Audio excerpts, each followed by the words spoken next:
हमें सिर्फ सुनना ही नहीं है, उसको प्रैक्टिकली अपने लाइफ में किस तरीके से हम उतार सकते हैं। तो हम लोग जो अभी चैप्टर कर रहे हैं भागवत गीता में, वो ध्यान योग है। अभी तक जो भी हम लोगों ने सीखा, जो भी भगवान अर्जुन और उसके बीच में जो वार्तालाप हो रही है वहां पर, भगवान और जो अर्जुन की जो दुविधा है कि जो हमारा जो माइंड है उसको कंट्रोल करना बहुत ही लाइक ए इम्पॉसिबल काम है। वो बोल रहा है हो ही नहीं सकता।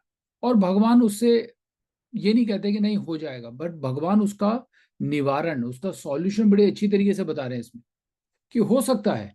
अगर किसी को याद हो, हमने लास्ट क्लास में सुना था कि वो पॉसिबल है। कैसे?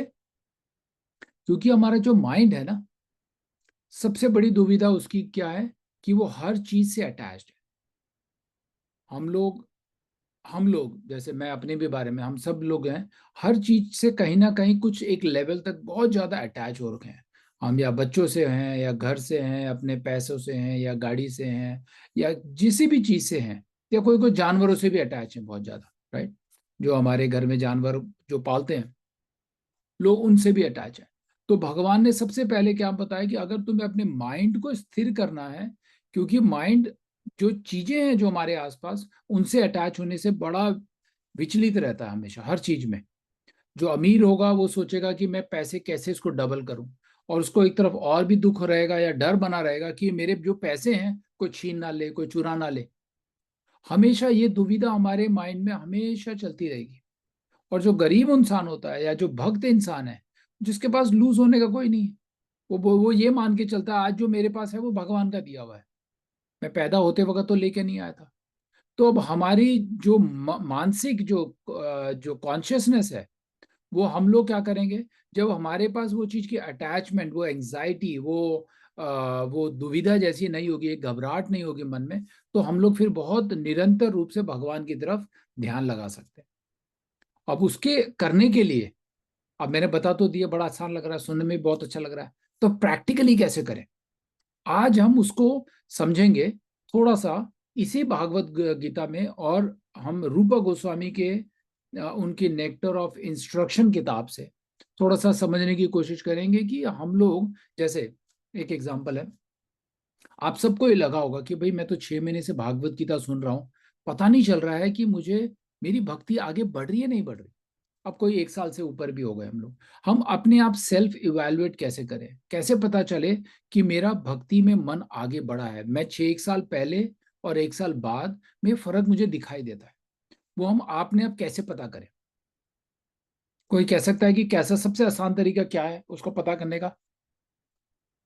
अभी तक आप लोगों ने जितना भी सुना है, उसमें ऐसा आपको कोई ऐसा समझ आ रहा है जिसमें आप, हाँ मुझे पता है ये एक पैरामीटर है।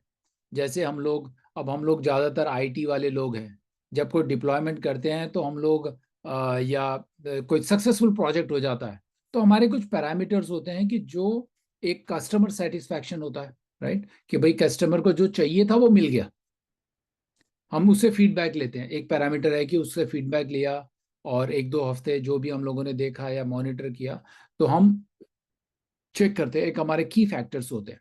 और एक हम लोग जो बिजनेस माइंडेड होगा वो रिटर्न ऑन इन्वेस्टमेंट करेगा कि भाई मैंने इतना इन्वेस्ट किया था, मुझे मिला। आप लोगों ने अपना समय इन्वेस्ट किया है, एक एक साल से या 2 साल से, अब, करेक्ट? और हर संडे को आना या सैटरडे को आना और ये क्लास में बैठना, आपने समय इन्वेस्ट किया है। टाइम, समय, the time is money. And time in the भक्ति में क्या है कि हमारा वो डिवोशनल सर्विस। तो ऐसा कौन सा एक पैरामीटर है आप अपने आप को चेक करना चाहेंगे जिससे पता चलेगा कि मेरी भक्ति आगे बढ़ी है? एनीवन? वो क्या पैरामीटर आप खुद बताएंगे? मैं बताऊंगा, वैसे जो रूपा गोस्वामी ने बताए हैं सिम्टम्स हमारे, वो मैं बताऊंगा अभी आपको। पर आपको ऐसा क्या लगता है? पहली बात, डेफिनेटली आप सबको लगता है कि हाँ भक्ति तो बढ़ी है, पर आप उसको मेजर कैसे करेंगे? दो अभी चीज मैं प्रोजेक्ट, यस बोलिए। Like Shanti, like you feel like थोड़ी शांति है जीवन में। मुझे तो ऐसे लगता है। शांति है जीवन में, अरविंद बिल्कुल। प्रभु? हाँ जी, मुझे तो ऐसा लगता है। बिल्कुल बिल्कुल, बहुत अच्छी बात है। नहीं नहीं, I am practical person. Shashi माता जी एंड देन जिग्ना माता जी। दो चीजें हुई हैं जो बहुत सारी ज्यादा चेंज हुआ है मेरी लाइफ में कि एक तो चैंटिंग ऐड हुई है, उससे है ना मेरे अंदर जो जैसे कुछ भी सिचुएशन गड़बड़ होती है, हम्म। जैसे अपने अकॉर्डिंग नहीं जाती है, तो हम्म। वो उतना एक्सट्रीम रिएक्शन नहीं होता। नहीं होता है। बहुत हाँ। अच्छा, बहुत अच्छा सिम्टम्स है ये, राइट। दूसरा हुआ है कि जब तक पूजा नहीं होती, या जब तक प्रसाद नहीं चढ़ता, या सब जब तक चैंटिंग नहीं होती, अंदर सुकून नहीं मिलता। नहीं दिन मिलता। शुरू नहीं होता, या फिर लेट Yeah. हो जाए तो फिर लगता है कि आज बहुत आज कुछ गड़बड़। ही मिस है। या नहीं, तो ये बहुत अच्छी बात है। स्टार्ट हुई है। हमारा जो मॉर्निंग कमिटमेंट है, अगर हम लोग वो पूरा ना करें, अगर आप दिल्ली में ऐसे ब्रह्मचारी से मिलते हैं, तो वो बोलते हैं जब तक हमारी माला पूरी नहीं हो जाती हमें एक प्रसाद लेने का मन नहीं करता। इतना डेडिकेशन है। चाहे रेन हो या सनशाइन हो या चाहे कुछ भी हो, पेट खराब हो या तबीयत खराब हो, जब तक वो माला नहीं हो जाती है उनकी, उनका वो पूरा दिन ऐसा लगता है कि आज सही नहीं जा रहा है। और होता भी है, कभी वो लोग ब्रह्मचारी लोग या बहुत सीनियर हैं, कभी फेस्टिवल आ रहा होता है तो वो अपनी माला नहीं कर पाते हैं, या क्योंकि उनका टारगेट होता है कि सुबह 1 घंटे हम प्रभुपाद की किताब पढ़ें, फिर जो भी सेवा होती है वो करने के बाद जाके अपने 9 बजे अपना प्रसाद लेते हैं। अब उससे पहले वो अपना चाहते हैं कि वो सब जो प्रिस्क्राइब मेरी ड्यूटी है वो मैं खत्म करूं। अब वो तो हैं ब्रह्मचारी, अब हम लोग हैं गृहस्थ में, पर एटलीस्ट हम पूरा 100% नहीं भी कर पाए, अगर मॉर्निंग में ये करके चलें कि 50% तो कर लें, अरे 25% ही कर लें, पर करें, कुछ तो करें जो आपके निरंतर जीवन में आपने ऐड किया है ना। यस जिग्ना माता जी, आप क्या कहना चाहते मेरी भी दो चीजें हैं। द फर्स्ट वन इज, मुझे अब ऐसे नहीं लगता कि मैं अकेली हूँ। हैं? देर आर टाइम्स व्हेन, जैसे अभी कल ही की बात ले लो, कुछ देर was something that was bothering me at work, और मैं डिस्टर्ब थी, तो मैं सोते वक्त I was just having a mental conversation with Krishna कि hmm. Show me the right way, मैं हम्म। कंफ्यूज हूँ, how do I tackle this situation, show me the right way. And when I woke up in the morning, in the first 5-10 minutes, the solution came to me. हम्म। तो very nice. ये अभी मैं ज्यादा frequently करती हूँ। मैं chanting भी नहीं करती हूँ, माई आई कन्फेस दैट कि मैं रेगुलरली चैंटिंग नहीं करती हूँ। इनफैक्ट बहुत कम होता है। लेकिन I do have more, I do feel कि somebody is with me all the time. Very nice.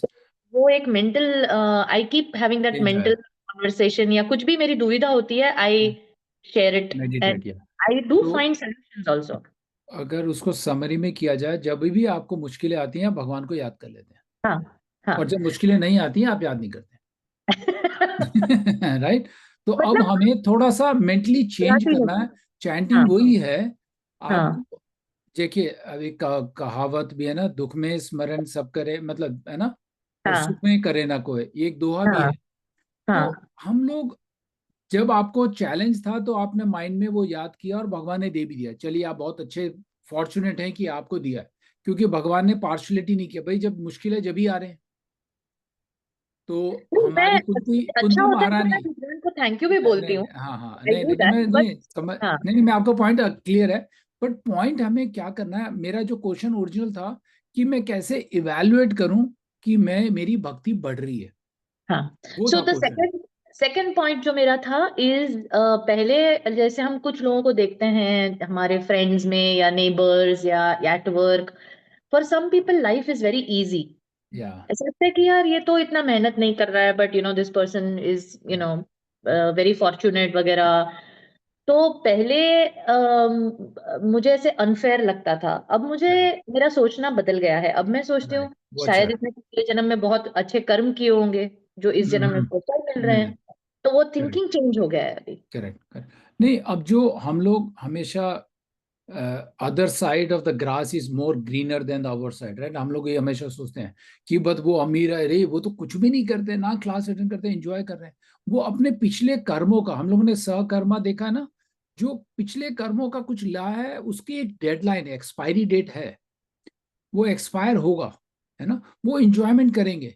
पर जो उनको डिप्रेशन आता है, जिस तरीके से वो दुविधा में गुजरते हैं, तो डेफिनेटली अगर उनका इंक्विजिट माइंड आएगा, जैसे हम अभी पढ़ेंगे कि 4 तरीके के किस्म के जो लोग हैं भगवान के पास आते हैं, और 4 किस्म के लोग भगवान के पास कभी नहीं आते।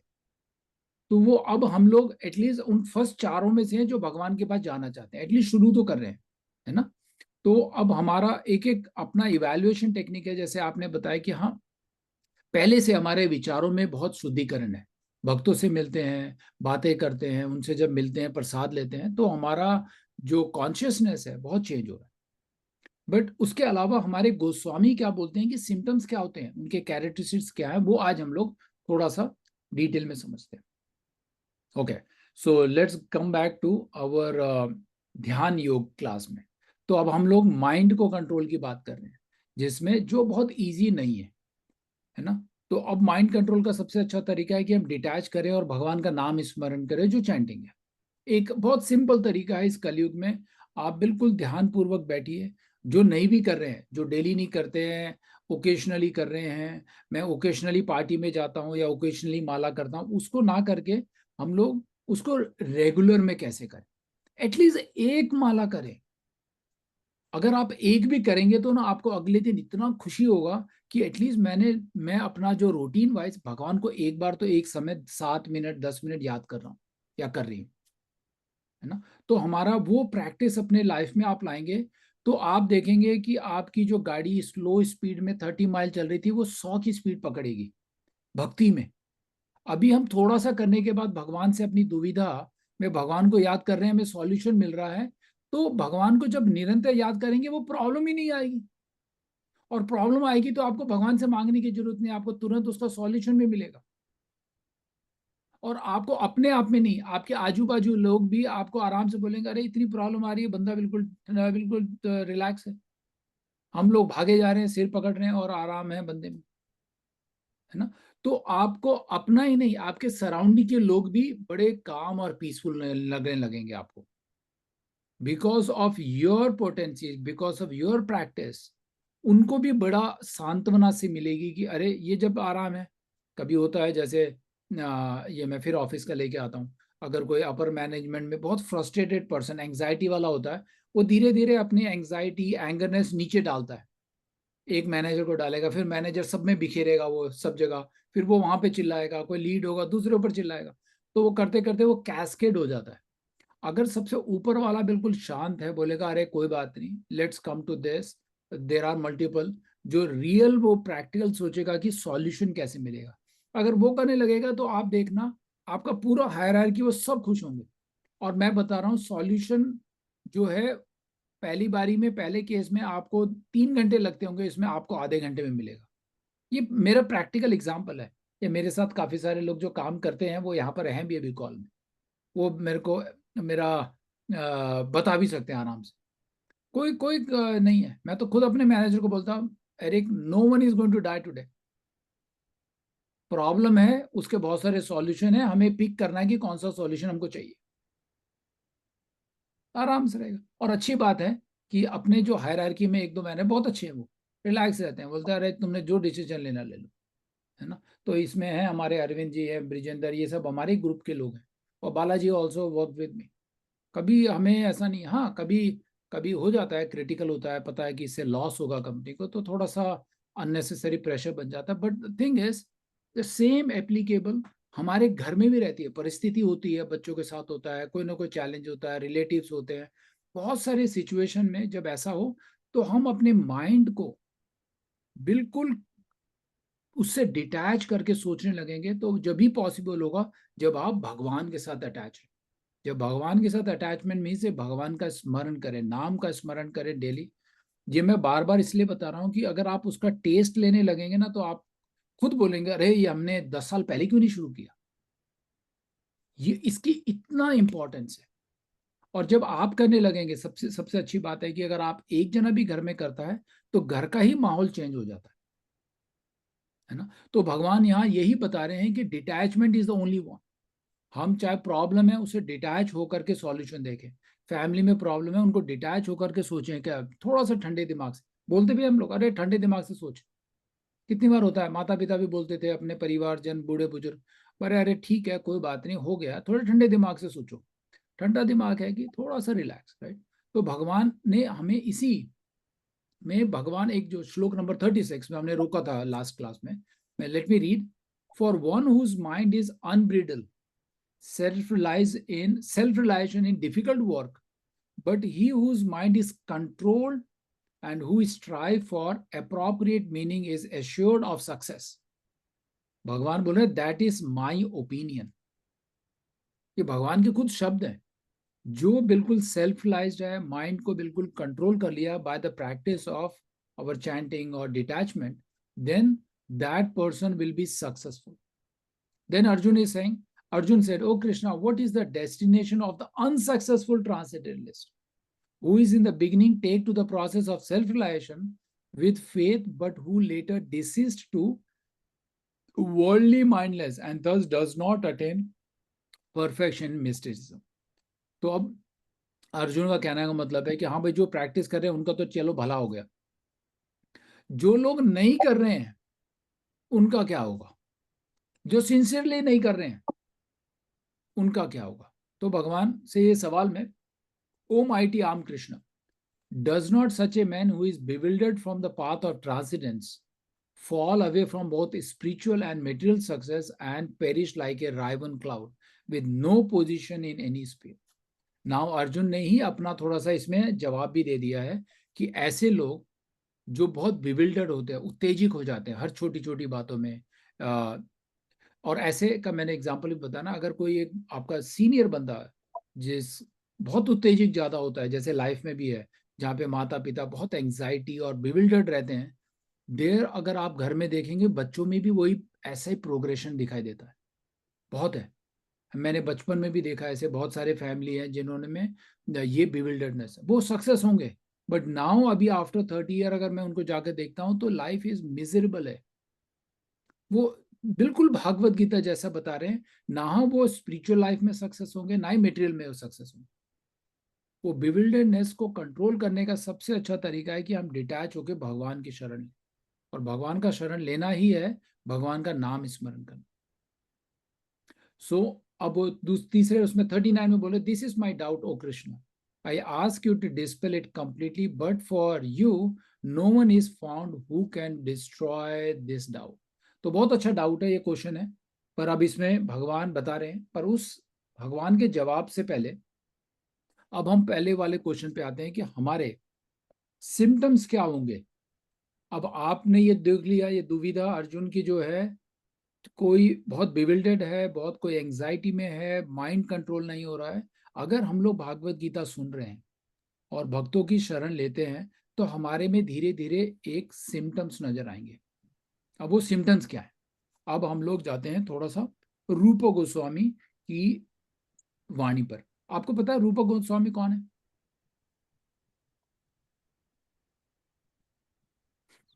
कभी आपने नाम सुना पहले? अच्छा, जो वृंदावन से हैं उन सब ने सुना होगा, क्योंकि हमारे जो 6 गोस्वामी हैं सबसे सीनियर जो हैं वो है रूप गोस्वामी। उनके गुरु कौन थे? अगर आपने रूप गोस्वामी नाम नहीं सुना तो गुरु पता नहीं होगा। तो रूप गोस्वामी के गुरु थे चैतन्य महाप्रभु, कृष्ण स्वयं उनके गुरु थे। तो उनको जो नॉलेज मिली है, जो भी उन्होंने किताबें लिखी हैं, सब वो भगवान की वाणी सुनी और उसको किताबों में कन्वर्ट किया है। तो जो nectar of devotion, nectar of instruction, वे रूप गोस्वामी की काफी सारी किताबें, पर ये किताबें हमारी जो कोर एसेंस है हमारे लाइफ को और एक भक्ति जीवन में हमें क्या करना चाहिए, क्या नहीं करना चाहिए, उसके बारे में बता दें। तो उसमें से भगवान के कुछ सिम्टम्स जो उन्होंने बताया है कि characteristics of pure devotional service, जो भक्त कहता है अरे मैं तो बहुत उत्तम भक्त हूं, तो उसके सिम्टम्स कैसे नजर आएंगे। तो रूप गोस्वामी के गुरु हैं चैतन्य महाप्रभु, जो चैतन्य मतलब कृष्णा हिमसेल्फ, जो हमारे 550 साल पहले आए थे, और उनके साथ सनातन गोस्वामी उनके बड़े भाई, रूप गोस्वामी छोटे भाई। ये दो हमारे 6 गोस्वामी के उसमें है, और गोपाल भट्ट और भी हमारे गोस्वामी रहे हैं। तो उन्होंने अपनी किताब में क्या बताया, उन्होंने अपनी किताब में रेफरेंस लिया है एक जो भागवत पुराण में अभी हम लोग कैंटो 3 में पढ़ रहे हैं, कपिला देव का। कपिला देव खुद भगवान है, वो देवहूति के गर्भ में आकर के जन्म लिया है, और देवहूति को पहले पता है कि आज जो जन्म ले रहा है वो मेरा बेटा नहीं, वो भगवान स्वयं खुद है। तो उन्होंने भागवत पुराण में क्या बताया, एक जो चैप्टर हम लोग अभी आजकल चल रहा है उसमें कैंटो 3 में 25-26 जो है, अपनी माँ को वो भक्ति के बारे में, डिवोशनल सर्विस करने के तरीके बता रहे हैं। उनकी माँ को भी दुविधा है कि मेरा माइंड कंट्रोल नहीं है, ये मेटीरियल लाइफ, ये जो लाइफ है बड़ा डिस्ट्रैक्शन हो रहा, मुझे उससे बताओ कि मैं कैसे बाहर निकलूं। तो बाहर निकलने का तो तरीका बताया उन्होंने बहुत सारा, डिवोशनल प्रैक्टिस सबसे अच्छा। उन्होंने भी ये बताया कि एसोसिएशन बहुत जरूरी है हमारा, क्योंकि हमारा एसोसिएशन, हमारी संगत हमारे चरित्र के बारे में बताती है। आपका जैसा संगत होगा वैसे ही आप में सिम्टम्स बिल्डअप होने लगेंगे। अगर आप भक्तों का संगत करेंगे तो आप में जो कैरेक्टरिस्टिक्स है, जो सिम्टम्स हैं, वो उसी भक्तों के जैसे आप कोशिश करेंगे कि अरे काश मैं भी ऐसी ही चैंटिंग कर पाता, काश मैं भी ऐसी करता। तो आप धीरे धीरे वो एक्वायर करते हैं। इसलिए हम बच्चों को भी बताते हैं या माता पिता को सीखने में बताते हैं कि आप प्रैक्टिकल जो कर रहे हैं बच्चे वो देख रहे हैं। आप उनको दिन भर बिठा के लेक्चर दे दीजिए, बहुत सारा ज्ञान सुना दीजिए, पर आप प्रैक्टिकल नहीं कर रहे हैं खुद, तो बच्चे नहीं करते हैं। हमें प्रैक्टिकली एग्जाम्पल दिखाना है। तो ये जो हमारा डिटैचमेंट वाला प्रैक्टिस, चैंटिंग वाला प्रैक्टिस, जैसे माता जी ने बताया कि मॉर्निंग में हम लोग भगवान को प्रसाद मिठाई ना खिलाएं तो मन में एक शांति नहीं होती। अगर हम लोग कोई चीज नया बनाते हैं तो तुरंत माइंड में होता है पहले भगवान को फटाफट ऑफर करो। खाने का मन मुझे कर रहा है, पर तुरंत माइंड में होता है कि पहले एक बार उनको भगवान को 10 मिनट ऑफर करके मंत्र का फटाफट लाके हम लगा। पर एटलीस्ट हमारे माइंड में है कि पहले भगवान को दिया जाए, क्योंकि सब कुछ भगवान का ही है ना। तो वो अगर आप धीरे धीरे प्रैक्टिस लेके आएंगे तो वो मुश्किल नहीं लगेगा। फिर आपको लगेगा एटलीस्ट मैं एक दिन में भगवान को एक तो ऑफर करता हूँ, है ना। या फल करिए, या कोई भी चीज नया लेके आते हैं जो सात्विक है वो लाइए, उसको जब आप फल भी काटते हैं कोई दिक्कत नहीं है, 2 फल काटिए भगवान को, भगवान लेके तो जाएंगे नहीं। वो देख रहे हैं आपकी डिवोशन, आपकी भक्ति, आपका प्रेम देख रहे हैं वहां पर, कि वो आप जब कुकिंग भी करते हैं, बहुत सारे हमारे आचार्य ने बोला कुकिंग करते वक्त भी आप देखिए कि कितना अच्छा स्वाद बनाया जाए कि भगवान को पसंद आए। अब हम लोग अपना सोचते हैं मुझे तीखा पसंद है, मुझे ये पसंद है, मीठा पसंद है। जब आप करते वक्त भगवान को सोचिए, भगवान को भाई, भगवान को मीठा भी पसंद है, भगवान को कचौड़ी पसंद है, भगवान को श्रीखंड बहुत पसंद है ना। तो माइंड में कॉन्शियसनेस आप क्या कर रहे हैं, 24/7 आप भगवान के साथ हैं। तो अब हम लोग 3-4 चीजें, सिम्टम्स जो है देखते हैं। जो भक्त इंसान है वो इस ट्रैक में है।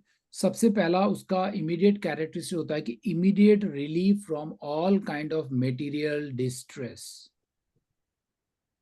मेटीरियल डिस्ट्रेस से वो बिल्कुल बाहर आ जाता है। पहला सिम्टम्स। हमारे में किसी को मेटीरियल डिस्ट्रेस से बाहर आए हैं हम लोग, बड़ी दिक्कत होती है। पर ये सिम्टम्स है, ये हमारे रूपा गोस्वामी भगवान की ही वाणी से बता रहे हैं। जो प्योर डिवोशनल सर्विस करने लगेगा उसको इमीडिएटली मेटेरियल डिस्ट्रेस से बाहर आने का मौका मिलता है, या वो उतनी कोशिश करता है। दूसरा होता है कि उसको हर चीज में ऑस्पिशियस नजर आता है। भगवान की डीटी देखा या पिक्चर देखा या भक्तों को देखा, हर जगह उसको ऑस्पिशियस, वो समझ गए आप, मतलब वो शब्द क्या है उसका, ऑस्पिशियसनेस का हिंदी शब्द क्या है, पवित्रता, पवित्र, या दैविक या पवित्रता। शुद्ध। हर चीज में वो पवित्र सा सात्विक सा नजर आएगा। क्या होता है हमें ये सब चीजें, जैसे हम भक्तों को देखते हैं, क्या पर्सनालिटी है, कितने अच्छे भक्त हैं, कितना अच्छा बोलते हैं, कितना मीठा बोलते हैं। हमारे में ये ऐसा कॉन्शियसनेस, अपने माइंड में हम लोग ऐसा करते हैं नहीं। तीसरा, हम लोग जब भी भक्तों के संगत में रहते हैं या घर में मंदिर में जाते हैं तो हमें एक ट्रांसेंडेंटल प्लेजर मिलता है, वो एक आनंद की अनुभूति होती है। कभी होती है आपको, मंदिर में आप जाते हैं इतना आनंद आता है, भूल ही जाते हैं सब कुछ, ये सिम्टम्स दिखता है, राइट। तो तीसरा कैरेक्टरिस्टिक्स में ये हमें दिखाई देता है, जब हम भक्तों के संगत में रहते हैं तो एक अलग ही माहौल हो जाता है। चाहे वो कुछ क्षण के लिए मिले हों, पर आपका उसका इफेक्ट बड़ी देर तक रहता है, बड़े दिनों तक रहता है कभी। ये हमारा तीसरा। और चौथा है कि pure devotional service is rarely achieve. उस लेवल तक जाने में, उस भाव में जाने में, उस भाव और प्रेम में पहुंचने में बहुत मुश्किल है। पर एटलीस्ट हमें ये फीलिंग होगा कि मैं राइट ट्रैक में। A pure devotional service deride even the conceptions of liberation। ये 5वें में भगवान क्या बता रहे हैं, बहुत इंपॉर्टेंट है। हम लोग सब चाहते हैं कि मोक्ष प्राप्ति मिले, लिबरेट हो जाए, पर सिम्टम्स ये हैं कि वो भक्त कभी भी नहीं चाहेगा कि मुझे मुक्ति की प्राप्ति हो। भगवान आप जैसा करना चाहेंगे मुझे मंजूर है, आप मुझे जानवर बना के लेके आना चाहेंगे मुझे वो भी मंजूर है। वो सब चीज को त्यागना चाहता है, मुझे लिबरेशन भी नहीं चाहिए भगवान।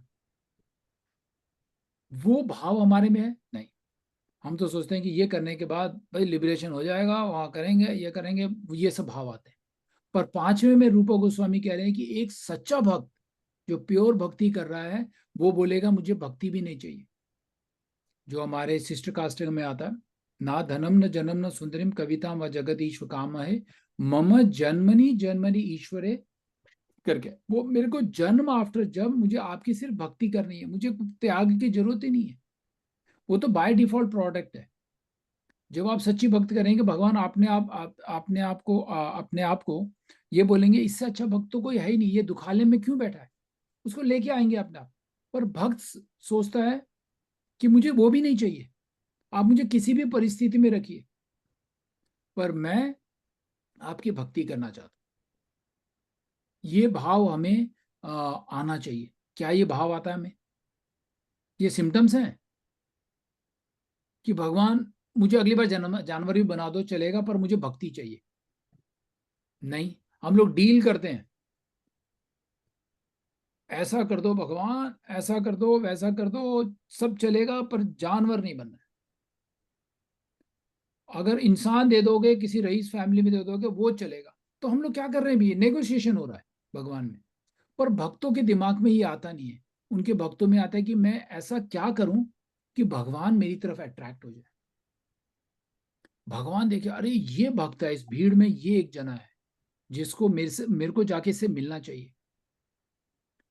भगवान Krishna consciousness is the Krishna will attract you because he is all attractive. हम उनके उनके जो उनकी छवि को या उनकी मूर्ति को देखते हैं जब मंदिर में होते हैं तो इतना अट्रैक्ट हो जाते हैं, क्योंकि उसकी इतना फुल्ली डेकोरेटेड वैसा देखने के बाद। पर हमारा जो डिवोशनल सर्विस इतना पावरफुल होना चाहिए कि भगवान हमारी तरफ अट्रैक्ट हो बाय आवर प्रोसेस, हमारी भक्ति से वो हमारी तरफ अट्रैक्ट है। तो लास्ट वाला जो था वो मैं पहले ही कवर कर चुका हूं। The pure devotion service is only mean to attract Krishna. हमारी भक्ति का सिर्फ एक ही उद्देश्य होना चाहिए कि मैं भगवान को अट्रैक्ट करूं। कभी हम लोग सोचते हैं कि आज मैंने इतना अच्छा काम किया, डेफिनेटली भगवान तो मेरी तरफ अट्रैक्ट हुए। आज मैंने इतना अच्छा प्रसाद बना के भगवान को खिलाया कि भगवान डेफिनेटली आज अट्रैक्ट हुए। आज मैंने भगवान के लिए इतनी अच्छी माला बनाई है, फ्लावर फूल की माला, कि इतना अच्छा लग रहा है कि भगवान डेफिनेटली माला देखेगा अट्रैक्ट होंगे। मैंने इतना अच्छा मिठाई बनाया है कि भगवान अट्रैक्ट होंगे।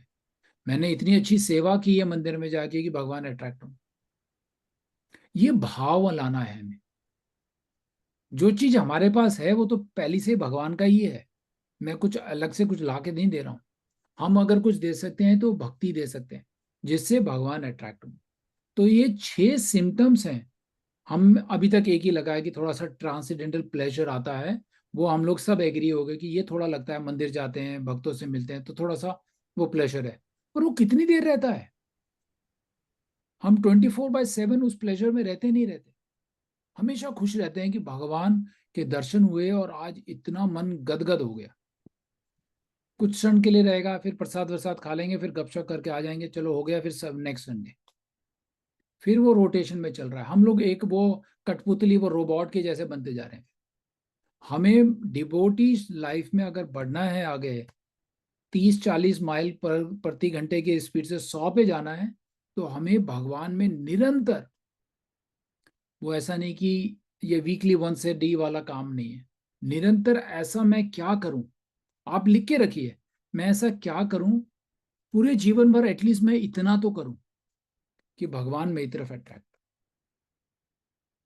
है ना। जब हम ये करेंगे ऑटोमेटिकली, जो भगवान अभी हमें ध्यान युग में समझाना चाहते हैं कि हमारा ध्यान एकाग्रित रहे, जब आप ये प्रैक्टिस करेंगे तो ऑटोमेटिकली वो डिटैचमेंट भी आने लगेगा, भगवान से अटैचमेंट भी आने लगेगा, भक्तों के साथ मिलने का मन करेगा। जहाँ पे भी कोई सीनियर भक्त आ रहा है तो मन ऐसा करेगा कि अरे यहाँ जाके तो मिलना है। हम चाहे कितने भी कमिटमेंट क्या हो, सबको पोस्टपोन कर देंगे, रीस्केड्यूल कर देंगे, कुछ ना कुछ करेंगे, पर वो जो सीनियर आचार्य या सन्यासी जो हमारे आसपास हैं उनसे हम मिलने जाएंगे, ऐसा मन आने लगेगा। पर हम लोग क्या करते हैं, अरे ठीक है क्लास कैंसिल हो गई, आज कोई प्रोग्राम बना लेते हैं, राइट। ये मन में आ रहा है तो मतलब ये कोई भी सिम्टम्स मैच नहीं होते हमारे, ये मेरे मेरे बनाए हुए नहीं है, ये रूप गोस्वामी और भगवान के दिए हुए सिम्टम्स है जो एक प्योर डिवोशन सर्विस भक्त के नजर आते। करेक्ट। कोई सवाल इसमें? अगर कोई सवाल नहीं है तो हम एक कहानी सुनते हैं, बहुत सुपर कहानी है, इसमें बहुत सारे क्वेश्चन आंसर आएंगे कहानी में। एक एक 24 साल का लड़का होता है, हाँ, उसको हमेशा रहता है कि भाई लाइफ तो ऐसी चल रही है, बकवास हो गई है लाइफ, अब ये कब परिवर्तन होगा, कब चेंज होगा मेरी लाइफ में, तो वो जानने की इच्छा रखता है और वो चाहता है कि किसी योगी कोई आचार्य ऐसे से जाके मिले। तो ये बहुत कहानी में ऐसा है, वो बात कर रहा होता है, ये बात में बता ही रहा होता है, तो वहां पे घर में बैठा एक चूहा सुन लेता है। चूहा बोलता है, एक बहुत बड़े योगी हैं जो उस कथा में वैसे गौतम बुद्ध का नाम लिया हुआ है वहां पे, बोलते हैं उनसे जाके मिलो, अपने ये सवालों का जवाब दो, वो आपको सही सही जवाब दे देंगे। तो उसका सवाल ये होता है कि मेरी लाइफ में चेंज कब आएगा? आप में से कौन है ये सवाल पूछना चाहता है कि मेरी लाइफ में चेंज कब आएगा? ये हमेशा सोचते हैं, चाहे चेंज आ भी रहा होगा फिर भी सोचेंगे अब इससे बढ़िया क्या होगा, ये सवाल हमेशा रहता है। तो ये वो 24 साल का लड़का होता है। फिर जब वो बोलता है कि भाई ऐसे हमारे बहुत सिद्ध बाबा जी वहां पर हैं, आपको वहां जाना पड़ेगा और आप अपने 3 सवाल उनसे पूछ सकते हैं, वो 3 से ज्यादा नहीं देते सवाल किसी। जब वो रास्ते में जा रहा होता है तो उसको एक माता जी का घर मिलता है जहाँ पे वो रुकना चाहता है, बहुत बहुत लंबा सफर है, तो वो माता जी के घर में कोई कारणवश वहां रुकना पड़ जाता है उसको। तो वो अपनी अपनी दुविधा बताता है कि ऐसे ऐसे मैं रास्ते में निकला हूँ, मेरी लाइफ में बहुत चैलेंज है और मैं जानना चाहता हूँ कि ये चेंज कब होगा, अच्छाई कब शुरू होगी मेरे जिंदगी में। जो हम लोग यहाँ यूएस आके सब कुछ होने के बाद भी चाहते हैं कि ये सवाल मैं भी किसी से पूछ ही डालूं, है ना। तो वो अब वो अपनी पूरी जो गाथा होती है जो निकलाता है जिस सफर में, वो माता जी को बताता है। तो माता जी जब सुनती हैं तो बोलती हैं, बेटा तुम वहां जा रहे हो, क्या मेरा एक सवाल पूछ लोगे? उसकी जो बेटी होती है, अब वो बचपन से कभी बोल नहीं पाती, एक भी शब्द उसके मुंह से नहीं निकला है, तो वो पूछती है कि मुझसे ये मेरा एक सवाल पूछ लेना, आपका तो एक ही है, मेरा ये दूसरा सवाल पूछ लेना कि ये बेटी कब बोलेगी। तो वो बोलता ठीक है कोई बात नहीं, प्रॉब्लम माता नहीं, माता जी मैं ले लेता हूँ ये सवाल। तो उसके बाद वो वहां से आगे बढ़ता है। आगे बढ़ने के बाद उसको एक मैजिशियन मिलता है। आप लोगों ने अगर सुनी है नहीं सुनी, वैसे नहीं सुनी होगी, बहुत यूनिक कहानी है। मैजिशियन मिलता है, तो वो जब मैजिशियन से मिलता है तो मैजिशियन के पास एक जो होता नहीं है, जो एक डंडी होती है छड़ी से लेके, जो इधर उधर हिला के कुछ भी चमत्कार कर देता है। तो वो बोलता है, वो पूछता है कि आप अब, वो अब अपनी कहानी बताता है कि भाई मैं क्यों हूँ, इससे जब मिलता है तो थोड़ा गपशप होता है। तो मैजिशियन बोलता है जब आप जा ही रहे हो तो मेरा भी एक सवाल, तीसरा सवाल पूछ लेना। तीसरा सवाल होता है कि मैं मतलब हेवनली प्लैनेट, मतलब ऊपर स्वर्ग लोग या हेवन जैसे में जाना चाहता हूँ, ये मेरी इच्छा है। तो मैं कब जाऊंगा या जा पाऊंगा नहीं जा पाऊंगा, ये मैं आप पूछ लेना मेरा सवाल में। तो अब टोटल 3 सवाल हो गए। तो वो रास्ते में जाते जाते जब उसको जहाँ पहुंचना होता है, तो हमेशा हर जगह कहानी में एक रिवर आता है जहाँ उसको पार करना पड़ता है, तो वो नदी पार करनी पड़ती है उसको। अब वो बैठा होता है, इसको कैसे पार करूं। तो वो वहां पर जब आता है, वो अपना मतलब बैठा ही होता है, तो वहां पर एक बहुत बड़ा कछुआ मिल जाता है उधर, जो इस कहानी का एक पात्र है। जब फिर वो बताता है भाई मैं ऐसे ऐसे एक बहुत महापुरुष है उनसे मिलने जा रहा हूँ और मुझे ये नदी पार करनी है।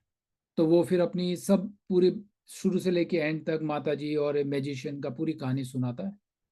कहानी सुनाने के बाद वो बोलता है अरे आप जा रहे हैं तो मेरा भी एक सवाल। अब ये तीसरा सवाल कच्छा हुए बोलता है कि मैं ये जो इतना भारी भरकम सा अपने पीठ पे घुमा के ले रहा हूँ, घूम रहा हूँ, वो कब यहाँ से निकलेगा, वो कब मैं इससे छुटकारा मिलेगा मुझे, मेरा ये जो कवच जैसा बना हुआ है तो वो कब निकलेगा। तो 3 सवाल तो यहीं पे कछुआ के, मैजिशियन और माता जी के ही हुए। अब वो जो जो हमारे सीनियर आचार्य हैं जिनसे वो पूछने जा रहा है, अपना भी एक सवाल है, अब तो 4 हो गए। तो अब वो जब सोचता है कि अब ये तीनों की दुविधा बहुत बड़ी है, मुझसे ज्यादा परेशानी ज्यादा है, तो 4 सवाल हैं, पूछ मैं 3 ही सकता हूँ। तो उसने वो कौन कौन से 3 सवाल पिक किए बताओ। द्विज, yes. Was he took everybody else's question, but he didn't ask his question. Why he started his journey, अपने सफर शुरू किया है अपने सवाल से। Do you think that he is not going to ask his question? He learned that his question isn't that important, and he just like very nice. क्योंकि वो तीनों का ज्यादा दुविधा में है। क्या एक माँ अपने बेटी के लिए एक उसका भाई कब जब बोलेगी वो एक था, मैजिशियन पूरे उसमें है और उसकी इच्छा है कि मैं हेवनली प्लैनेट, वो ये शरीर में जीना ही नहीं चाहता है। और तीसरा है कछुआ जो इतने सालों से, और क्योंकि बिना कछुए के वो नदी पार भी नहीं कर सकता, सवाल जाके जिससे पूछना है वहां तक पहुंचने के लिए कछुआ एक बहुत बड़ा पर्सनालिटी है, मतलब एक बहुत बड़ा किरदार निभाया उसने, अगर वो नहीं करेगा तो वो जा नहीं सकता। इन तीनों की परेशानी को समझते हुए सोचता है कि मुझे अपना सवाल नहीं पूछना चाहिए, मुझे तीसरे का पूछना चाहिए। तो अगर हमें ऐसी परिस्थिति में आएंगे तो क्या हम वो 3 सवाल पूछेंगे, अपना नहीं पूछेंगे? पहले तो हम लोग ये सभी बात जा रहे, जैसी कहानी शुरू हुई थी, कभी मेरे लाइफ में चेंज कब होगा, ये सवाल हम सबका था। पर अब कभी कभार परिस्थिति होती है कि हम थोड़ा आउट ऑफ द बॉक्स सोचते हैं कि मेरी परेशानी से ज्यादा दूसरों की परेशानी इतनी ज्यादा है। ये कलयुग में हमें हर रोज दिखाई देता है। ये हम कहानी तो एक सिर्फ मात्र एक जरिया है कि हम अपनी लाइफ के सिचुएशन को जोड़ रहे हैं, पर हमें हमेशा आउट ऑफ द बॉक्स सोचना है कि लोग हमसे कहीं ज्यादा परेशान हैं। उनको एक वक्त का खाना भी मिलना बड़ा मुश्किल है, एक एक ढंग का कपड़ा नहीं है, इतनी सारी चैलेंजेस हैं लोगों की। पर हम अपना सवाल, मेरे लाइफ में चेंज कब आएगा, अभी भी उसी में लगे हुए, जबकि इतनी अच्छी लाइफ होने के बाद। करेक्ट। तो हमें अपना सोचने का जो जरिया है ना वो थोड़ा सा हटके करना। जो हमारे पास जो है अभी प्रेजेंट मोमेंट में, इज लाइक ए प्रेजेंट, वो गिफ्टेड है, भगवान ने इतना अच्छा दिया है हमें उसमें खुश रहना है। ओके, अभी एक कहानी और बाकी है। फिर वो बाबा जी के पास पहुंचता है। अब वो बाबा जी के पास पहुंचने के बाद जो आचार्य होते हैं उनसे वो पूछता है कि तीनों सवाल कि ये है, टर्टल ने ये पूछा भाई उसका कवच कब निकलेगा बताइए। मैजिशियन ने बोला कि मैं ये जो डंडी लेके घूम रहा हूँ जादू दिखा रहा हूँ, मैं वो सबसे छुटकारा पाके आगे स्वर्ग लोक धाम में जाना चाहता हूँ। वो भी चाहता है कि ये जीवन से परेशान है वो, और एक माँ अपनी बेटी के लिए परेशान है। तो वो सबसे पहले क्या बोलता है, पहले टर्टल के पास जाना, उसको बोलना कि तुम अपने कवच तुम छोड़ना तो चाहते हो पर अटैच बहुत हो। समझ रहे हैं ना आप? मैं इस जीवन में बहुत सी चीजें हैं जो मुझे नहीं भी चाहिए पर मैं अटैचमेंट की वजह से परेशान हूं। वो कछुआ परेशान से वो था, बोल रहा है उसका सीधा खींच के आप निकाल देना, वो कवच निकल जाएगा और वो फ्री हो जाएगा इस लाइफ से, जिससे वो परेशान है। तो जो अटैचमेंट है हमारी, वो ही एक परेशानी का जड़ भी है। अब दूसरा क्या बोलता है कि उसका जो वैंड है जो हाथ में लेके बैठा है वो उससे इतना अटैच हो गया है कि वो शरीर छोड़ करके धाम में जा ही नहीं पा रहा है। उसको बोलो उससे वो वैंड ले लेना। तो तीसरे का फाइनल आंसर में आने से पहले, पर वो जब कछुए के पास जाता है, जब उसका कवच निकालता है, उसके अंदर जो उसका शरीर के अंदर बहुत सारे पर्ल हीरे मोती जवाहरात भरे होते हैं। बोलता है वो सब, वो बताते हैं, बाबा जी नहीं बता रहे, वो बोल रहे हैं जब वो निकाल लेना जो आपको मिलेगा वो आपका है। तो अब उसकी लाइफ में चेंजेस, वो अपना सवाल नहीं पूछा उसने, पर बाय डिफॉल्ट डवटेल होते हुए वो पूरा का पूरा भगवान ने जो उनको दिया है पर्ल, और जो भी ज्वेलरी जो बहुत वैल्यूबल थिंग होता है कछुए से मिल जाता है, कछुआ भी छूट जाता है क्योंकि वो अटैच होता है। फिर वो जादूगर के पास जाता है और वो छड़ी लेता है, बोलता है कि बाबा जी ने बोला है कि आपको अगर धाम में जाना है तो जिस छड़ी से आप अटैच हैं उसको छोड़िए। वो छड़ी ले लेता है जिसमें वो मैजिशियन पावर होता है, वो जो भी चीज चाहता है वो मिल सकता है, वो लड़के को मिलता है। अब वो ये दोनों चीज लेकर के लड़की के पास आता है, वो माँ के पास आता है। तो बाबा जी ने वहां पे भी सॉल्यूशन बताया। क्या बताया, क्या होगा सॉल्यूशन, वो छड़ी उसकी घुमाना आवाज होगा कैसे वापस आएगी? उस छड़ी से। नहीं, वो बोलते हैं कि जाओ, क्योंकि वो लड़की की जिससे भी शादी होगी, शादी के बाद वो बोलना शुरू करेगी। और वो जो माँ होती है वो कोई समझ मैंशन घर है, बोलता है कि जब आपको आप शादी करोगे तो घर भी आपका होगा। तो लाइफ में चेंजेस देखिए, वो चाहता अपना सवाल नहीं था, पर हर तीनों जगह से उसको हाँ, जो रिजल्ट, जो पापा लाइफ बोलते चेंजेस। थे, मेरे पापा बोलते थे एक बात कि जब भी तुम दूसरों के भले करने के लिए जाते हो, भला करने के लिए जाते हो, तो तुम्हारा भला ऑटोमेटिक हो जाता है। तो बिल्कुल सेम इसका वो है। बिल्कुल, ये देखिए, हम अगर होते प्रैक्टिकल वे में, सबसे पहले मैं अपना सवाल पूछता था वहां, ये आप बिल्कुल सत्य करिए, मैं सच बोलना चाहिए, ये कलयुग है। आप वो बोलेंगे 3 सवाल पूछ सकता हूँ, उससे नहीं पूछ सकता हूँ, अब तो 4 हो गए। पर आपको हटके थोड़ा सोचने के लिए, भगवान से अगर प्राप्ति करनी है, ये भक्तों के लक्षण होते हैं। भक्त पहले सबको खिलाता है। जब प्रसाद भी आप मंदिर में जाएंगे तो भक्त बांट रहा होगा, एंड में कभी नहीं भी मिलता है, फिर भी वो बोलता है थोड़ा बचा खिंचा कल का है प्रसाद, कुछ भी भगवान का लेफ्ट ओवर भी ले लेगा, उससे वो खुश हो जाता है। पर हम लोग आजकल क्या है, पहले अपने डिब्बे और बोरिया बस्तर भर लेते हैं, फिर उसके बाद जो बचेगा अरे दे देंगे, वो मेंटालिटी लाते हैं हम लोग, है ना। तो हम भक्तों का, जो आज हम डिवोशनल सर्विस के बारे में सीख रहे हैं, जो सिम्टम्स है हमारे, वो कैरेक्टरिस्टिक्स हमें यही बताते हैं।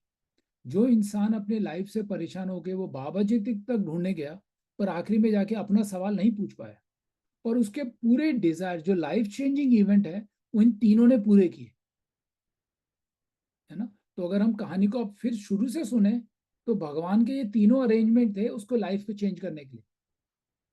भगवान अगर सीधा बताए थे तो वो बात नहीं बनती थी, पर उसने दृढ़ विश्वास के गया कि इन तीनों की परेशानियां मुझसे ज्यादा हैं। जब वो ये भाव से गया, जैसे उनके पिताजी बोल रहे हैं, अगर आप दूसरे का भला सोचेंगे बाय डिफॉल्ट आपका भला होगा, ये सत्य है। तो ये परिस्थिति, ये कहानी तो एक जस्ट एनालिटिकल वो रूप है कि हम अपने लाइफ में किस तरीके से ऐसे विचार करें, कैसे हम भक्तों के विचार करें, कैसे हम अब ये भी जो है उस आचार्य से मिलने जाना, उनके दर्शन होना, वो 3 सवाल पूछना, ये भी भगवान के अरेंजमेंट है, हमें ये मिलते हैं, पर हम इसका फायदा उठा नहीं पाते। कितनी बार मैं पर्सनली बता रहा हूँ, हम लोग एटलांटा में कोई भक्त आते हैं, उनका अरेंजमेंट कर रहे हैं प्रोग्राम, हम तो बेग करते हैं आप आइए, मेरा फायदा नहीं है इसमें, आप ही का है, आप सवाल मत भी पूछिए, उनके दर्शन कर लीजिए। भगवान ने ये आपके लिए अरेंजमेंट किया है कि आप उनके दर्शन कर सकें, है ना।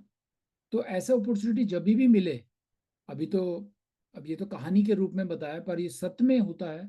जब कोई आचार्य, सन्यासी या कोई बहुत सीनियर लोग आते हैं, हमें उनका संगत लेना है ना। तो वो उसका बाय डिफॉल्ट जो बेनिफिट होता है हमारी, एक तो फर्स्ट ऑफ ऑल हमारे डिवोशनल जो भक्ति है वो स्पीड पकड़ती है थोड़ा, क्योंकि हम भक्तों के संगत में रहते हैं ना। विद दैट मैं कहानी को यहीं रोकता हूँ, ये कहानी जस्ट समझाने के पर्पज से था, बट ओवरऑल हमारे विचारों में शुद्धिकरण, हमारे सिम्टम जो 6 सिम्टम्स की बात की मैंने, हमें एक थोड़ा सा स्लाइटली लग रहा है कि हमें मैच होता है, बट 5 और रहते हैं, हमारे सिम्टम्स ही नहीं है ऐसे। अगर वो सिम्टम्स नहीं होंगे तो हमारी भक्ति को आगे बढ़ाने में हमें बहुत धक्का लगाना पड़ेगा। वो गाड़ी बिना पेट्रोल के और 4 लोग धक्का लगा रहे हैं, वो हालत है अभी। अब उसमें पेट्रोल भर लेंगे, उसमें भक्ति आ जाएगी तो गाड़ी अपने आप चलेगी वो, है ना। तो विद दैट इसको यहीं रोकते हैं। कोई सवाल? मैं इसको पॉज कर देता हूँ। हरी बोल।